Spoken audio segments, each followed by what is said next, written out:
Bonjour à tous, très heureuse de vous retrouver pour la quotidienne du 24 mai. Au sommaire aujourd'hui, on vous parle de la prostate, cet organe très souvent peu connu, mais très souvent tabou. On vous dira tout sur le zizi, dirait un certain chanteur. Enfin, on passera en sport, on donnera la parole aux handballeurs du HBC Nyon, on reviendra sur leur saison et on parlera de leur objectif futur.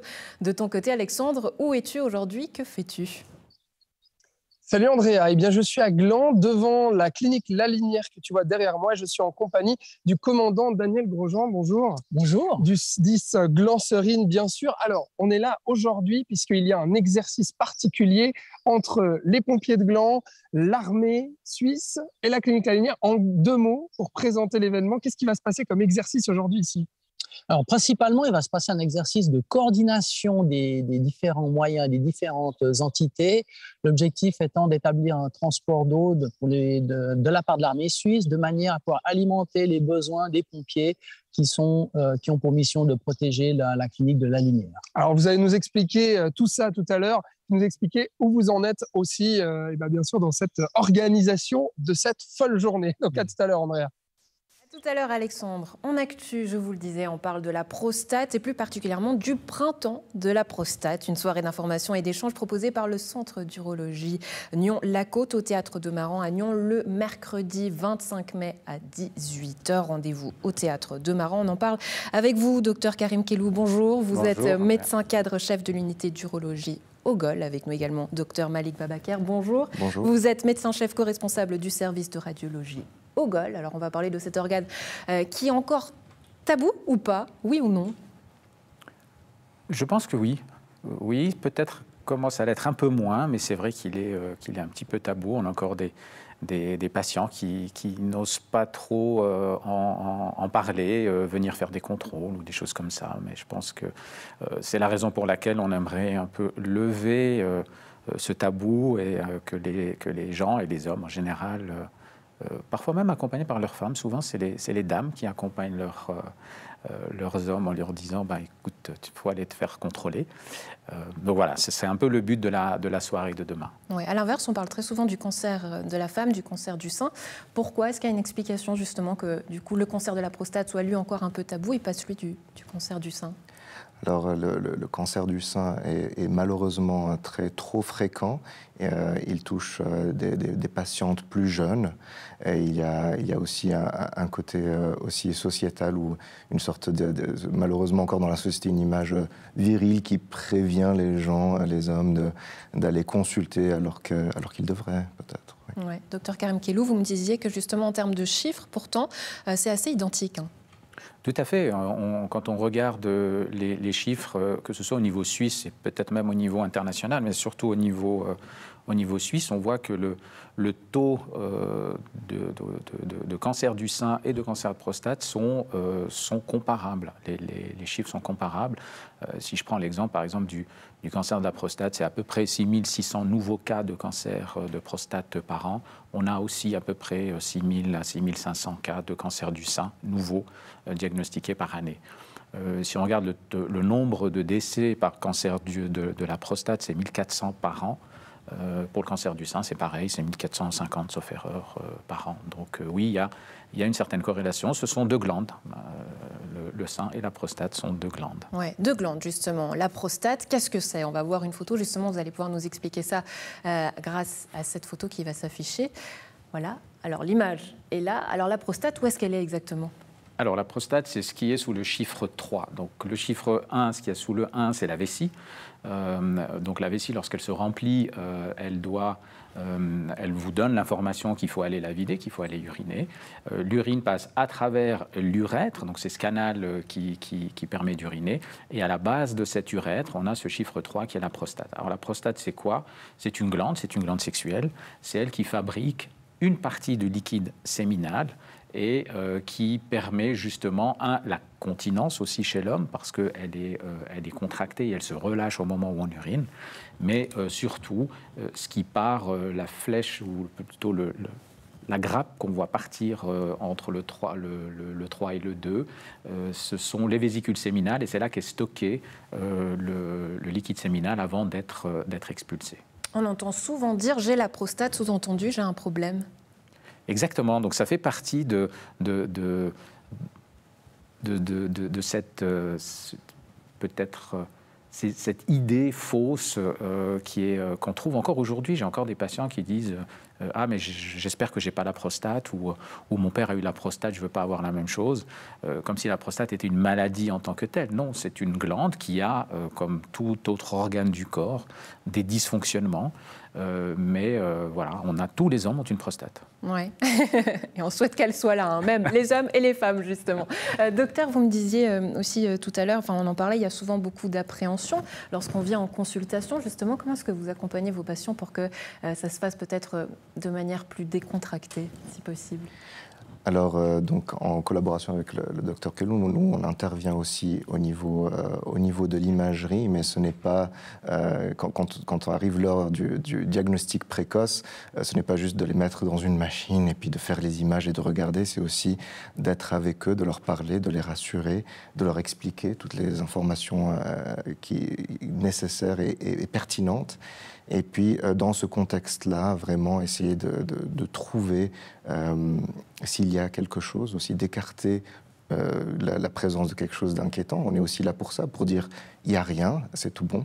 Donc c'est aussi une partie de ce que l'on fait et qui contribue à rassurer les gens. Ouais, docteur Karim Kellou, aujourd'hui vous voulez aussi sensibiliser au vocabulaire. C'est vrai qu'on n'utilise plus trop le mot dépistage, à l'inverse on dit diagnostic précoce. Pourquoi? Quelle est justement la différence?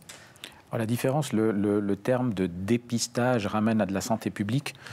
C'est un terme de santé publique, c'est le dépistage de masse, c'est-à-dire c'est d'essayer, lorsqu'une pathologie touche un maximum de membres d'une population, on fait des examens à tout le monde pour trouver la pathologie que l'on recherche.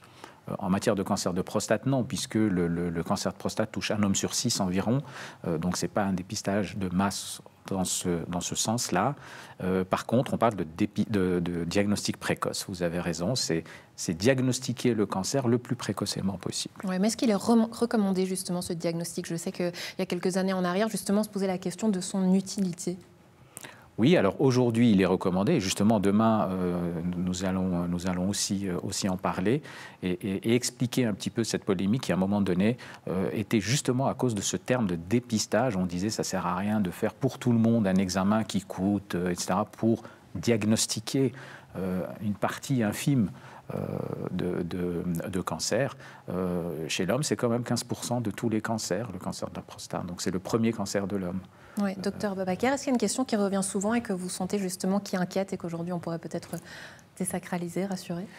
Oui, c'est-à-dire, est-ce que si on est envoyé pour investiguer quelque chose dans la prostate, est-ce que ce sera systématiquement un cancer? Est-ce qu'il y a d'autres choses? Alors oui, il y a d'autres choses. Il y a plein de pathologies diverses, la plupart bénignes. Bien sûr, c'est vrai que en tant que médecin, on voudrait, pour le bien du patient, écarter les choses les plus graves, mais on est aussi là pour trouver parfois rien, et on s'en réjouit, ou bien trouver des choses qui peuvent être traitées. Ouais. Enfin, s'il fallait donner quelques conseils pour garder sa prostate en forme, qu'est-ce qu'on peut dire? Est-ce qu'on peut parler aussi de palpage comme pour le sein? Alors l'autopalpage pour la prostate, c'est difficile, mais justement, aller consulter un urologue ou en parler à son médecin traitant, tout simplement, qui peut faire les premiers examens, et c'est lui qui dira s'il faut ou pas aller voir un spécialiste, mais en tout cas en parler.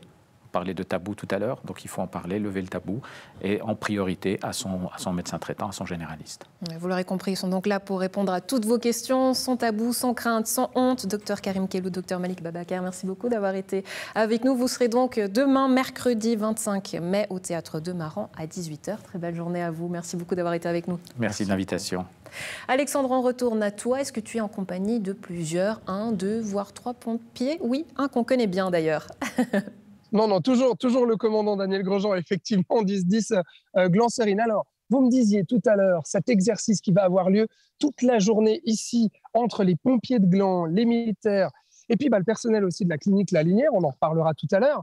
Alors, pour résumer ce que vous m'avez dit tout à l'heure, c'est un entraînement en cas d'incendie, notamment aux alentours, dans la région, feu de forêt, feu de champ. de coordonner à la fois les pompiers et puis les renforts de l'armée. J'ai bien compris? Voilà, alors c'est un exercice où on va principalement organiser on va principalement entraîner l'organisation et la coordination entre les différents services, mais que ce soit les pompiers, ça peut être encore protection civile, ça peut être encore gendarmerie, qui ne font pas partie de l'exercice. Ouais. Là, en l'occurrence, on a le personnel de la Linière, bien entendu, qui a un rôle important dans cet exercice, et le bataillon de sauvetage 1 de l'armée suisse, qui, eux, vont nous prêter main forte pour réaliser un transport d'eau pour cet événement. Alors, tu vois, Andrea, derrière moi, il y a quelques véhicules de l'armée, véhicules de pompiers aussi. Concrètement, il y aura combien de militaires, combien de pompiers aujourd'hui qui vont travailler? Alors, les moyens militaires engagés sont environ à peu près 150 personnes et pompiers, en tout, on sera environ une cinquantaine de personnes. Ouais, d'accord. OK. Et combien de véhicules, ça vous savez ou pas? Alors, combien de véhicules? Pompiers, il y en aura une dizaine et l'armée suisse a un certain nombre. Un certain nombre, effectivement. Et donc, concrètement, qu'est-ce qui va se passer dans cette journée? Là, à l'heure où on enregistre, il est entre midi et 13h. Qu'est-ce qui se passe maintenant et qu'est-ce qui va se passer cet après-midi? Alors, en ce moment, c'est l'effervescence dans le poste de commandement où on est en train de coordonner tous les moyens. L'armée, les moyens militaires ont pu effectuer leur reconnaissance. Et puis maintenant, on essaie de voir que tout match entre les différents services, entre les besoins de l'événement et les besoins de chaque entité, de manière à ce que tous puissent matcher comme il faut pour mettre en place le dispositif. Ensuite, cet après-midi, c'est la grosse opération. C'est la grosse opération. C'est à partir de maintenant que les choses sérieuses vont commencer. Le scénario, sans le dévoiler, va évoluer, où on va organiser un transfert fictif de patients qui seront eux des vraies personnes. Mais c'est pas des mannequins. C'est pas des mannequins, ce sont des vraies personnes, mais ce sont des gens bien portants. C'est pas des patients de la clinique. Et pour ce soir, pour les moyens feu, un transport d'eau qui va se mettre en place cet après-midi pour alimenter les canons et les moyens pompiers qui seront mis en place pour protéger le secteur de la Linière. Donc vous allez pomper de l'eau du lac. En gros, on va pomper de l'eau du lac, exactement, qu'on va rendre à la forêt. D'accord. Alors, il y aura pas de feu à éteindre. On ne va pas d'éteindre de feu, non, on ne pousse pas jusque-là quand même. Alors, le but de cet exercice, concrètement, c'est lequel? L'objectif pour un pareil exercice, c'est d'entraîner les chaînes de commandement et les coordinations entre les différents partenaires. Ouais. Chacun dans son métier, dans son propre métier, connaît son job, mais ce qui est souvent compliqué, c'est de coordonner les moyens avec les autres corps métiers qui sont l'armée, qui sont en l'occurrence qui pourraient être les victimes, qui serait la clinique, qui a elle ses propres préoccupations dans un pareil événement. Ouais, la clinique effectivement, si elle devait accueillir des patients victimes de feu ou autres. Et puis, pour vous, pompiers, ce qu'on comprend, c'est que vous auriez peut-être besoin des renforts de l'armée s'il y avait un feu très puissant par ici. Alors, il est clair que les services du feu sur le canton ont leurs propres moyens, mais des événements hors du commun nous feraient demander l'appui de l'armée qui, eux, ont vraiment des moyens très lourds, beaucoup plus lourds que ce que nous, on pourrait apporter, qu'on aurait dans nos casernes. Ouais. Daniel Grosjean, merci beaucoup. Il ne me reste plus qu'à vous souhaiter bon exercice, du coup. Merci. Il y a pas mal de travail encore. Vous y êtes depuis hier soir déjà que vous préparez tout ça. Et puis là, vous en avez encore pour combien d'heures de travail? Alors effectivement, hier soir, le site de Gland a été alarmé suite à un événement feu de champ qui malheureusement, on se rend compte qu'on n'a pas pu être maître de l'événement. On a eu besoin maintenant de l'armée pour pouvoir s'en remettre. On l'espère, en fin de journée. L'exercice va durer jusqu'aux alentours de 20h30. Et puis, ça veut dire que les Glandois vont voir des camions de pompiers et des véhicules de l'armée passer sur la route ou pas? Alors, effectivement, oui, dans la région, en fin de journée, la circulation va être assez intense en moyens militaires et en moyens pompiers. D'accord, très bien. Merci beaucoup d'avoir répondu à mes questions. Merci. Et puis, je vous souhaite une excellente journée. Et puis, André, on va expliquer un petit peu pourquoi on est à la clinique La Linière, justement, avec la responsable communication de la clinique, qui va nous détailler l'intérêt, en fait, de la clinique La Linière à accueillir cet exercice. Merci et très bonne journée. Merci. À tout à l'heure, Alexandre. En sport, les handballeurs du HBC Nyon et du TCGG ont terminé leur saison en beauté, même si la montée en LNB leur a échappé de peu. On en parle aujourd'hui avec le président du club, Thomas Hortevent. Bonjour. Bonjour. Merci beaucoup d'être avec nous. Avec nous également Amézéo Déméné, vous êtes gardien du HBC Nyon. Bonjour, bienvenue. Merci beaucoup d'être là. Alors, pas trop frustré de ne pas être monté justement en LNB? Alors, pas frustré du tout parce qu'en fait, on n'avait pas programmé une montée. Enfin, on a commencé l'année de manière un peu difficile avec la perte de notre coach Johan Ploquin. Donc Sout, qui était venu en plateau avec moi la dernière fois, a repris l'équipe. Et puis l'équipe s'est structurée, constituée. L'appétit est venu en mangeant. Les victoires se sont enchaînées. On a joué jusqu'au bout pour la montée. On l'aurait prise avec plaisir. Maintenant, il n'y a pas de frustration. Les objectifs, ils ont été plus que dépassés. Avec notamment une très très belle première partie de saison. Une très très belle première partie de saison avec des victoires historiques. La première victoire de l'équipe contre Yverdon, la première victoire à Berne, voilà, la qualification pour le tour de promotion.